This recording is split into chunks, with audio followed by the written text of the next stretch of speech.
është një pedagoge e talentuar. Ne na kena pas fatin si unë si Anëri ta na jepte një orë leksioni dhe kemi parë se çfarë talenti ishte në lëndën e saj, pa diskutim njëtë edhe këto. Por, mos harrojmë, fotografia famshme kur Rama i shkon aty dhe e bën të qaj, pra imagjinoje autoritetin e një kryeministri i cili poshtroi përpara gjithë shqiptarëve, para gjithë kamerave dhe kolegëve të saj dhe kolegëve të tjerë të opozitës, varsën e tij, ministrën e tij. Imagjinoje çfarë integriteti dhe diniteti kanë këta njerëz. Pavarësisht kompletimit të tyre, janë zgjedhur aty, jo se janë njerëz që nuk kanë bërë punë të mira, dhe janë zgjedhur aty jo se kanë bërë punë të mira. Janë zgjedhur vetëm për faktin se ata i nënshtrohen frymës, ideve, mënyrës se si e koncepton Edi Rama ndërtimin e shtetit.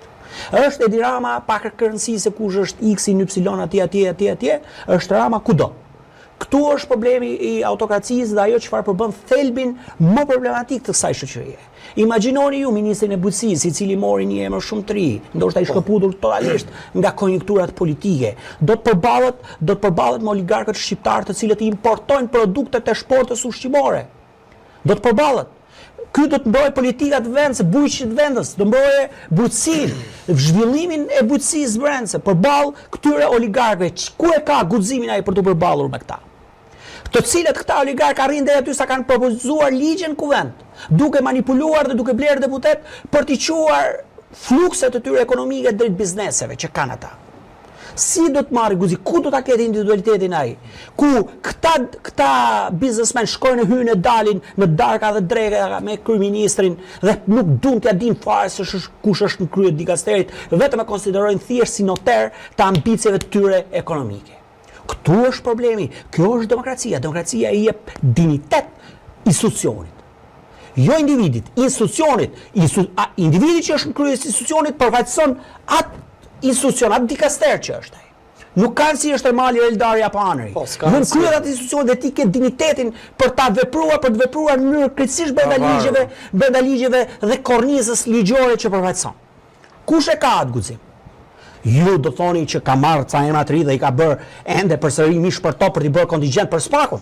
S'kisha se emra të ri. E di siç më tha, pa diskutim, ky ka futur dorën në një kazan dhe ka rrotullisur atë kazanin dhe këtë kapur e ka vendosur edhe një herë në krye të saj. Kjo është e pa diskutueshme. E di çfarë më tha, pa diskutim, edhe kjo është një se i konsumoj pushtet i madh. Do përfundojmë si në sistemin e regjimit totalitar ku fillum duke marrë nga kooperativistët dhe njerëzit e punës, pastaj i vendosën i ngritëm se kishin hikur intelektualët, s'kishte më ku. Pritej që të ishte problemi që ndron, më tha një njeri që punon në nivelet larta të qeverisjes socialiste, një ditë unë kam shok femërie dhe rastisht u takova një rrugë Tiranës. Dhe më tha dëgjoj, ishte i friksuar. I thash çfarë ke bu? Tha po jo, tha se ky më mirë ta bëhet tha republikë presidenciale më.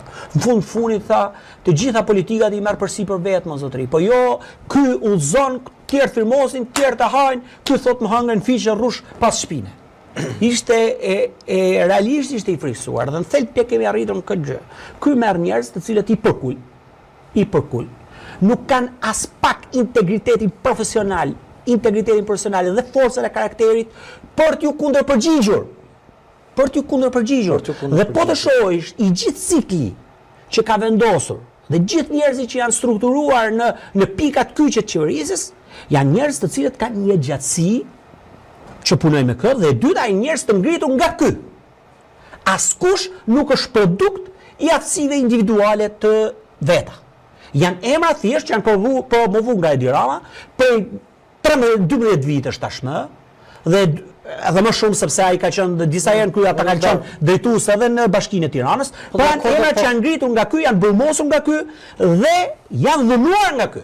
Të cilët pa diskutim nuk kanë asnjë lloj indikatori ose nuk kanë treguar në opinionin publik asnjë lloj sqime që mund t'i kundërvijen pushtetit të Edi Ramës. Të paktën të përfaqësojnë dinitetin e tyre të figurës që janë. Atë çfarë ju garanton Kushtetuta e Republikës së Shqipërisë, atë çfarë ju garantojnë paketa ligjore e kësaj republike. Zëvendësimin e Veliajt. Zëvendësimi i Veliajt tani do ndodhe. Do ndodhe. nuk mund të shmangej, u shmang shumë. Kjo do t'ishte bërë më herët, realisht. Veliaj është akuzuar zyrtarisht, ka marrë akuzën zyrtare. Po.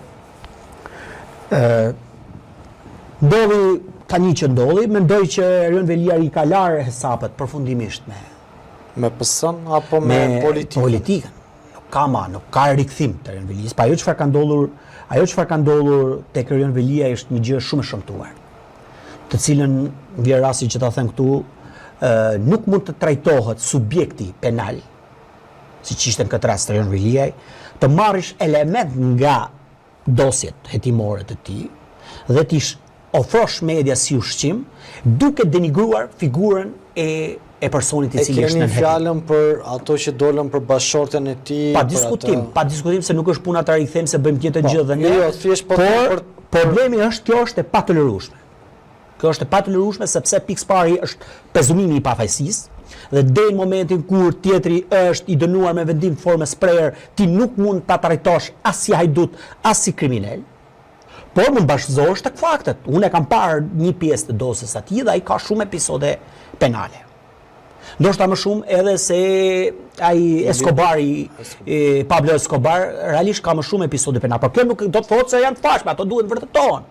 Duhen vërtetohen dhe sipas një vendimi të formës sprejer, ai shpallet fajtor dhe le ta gjykojmë si fajtor dhe pastaj ka fajin e drejtë. Por nuk mund ta denigrosh dhe nuk mund të ndërtosh propagandë me materialin hetimor ku prokuror të caktuar denigrojnë figurën e tij. Pastaj edhe nëse është në burg, edhe nëse shpallet fajtor, prapë nuk ke të drejtën ti denigrosh figurën.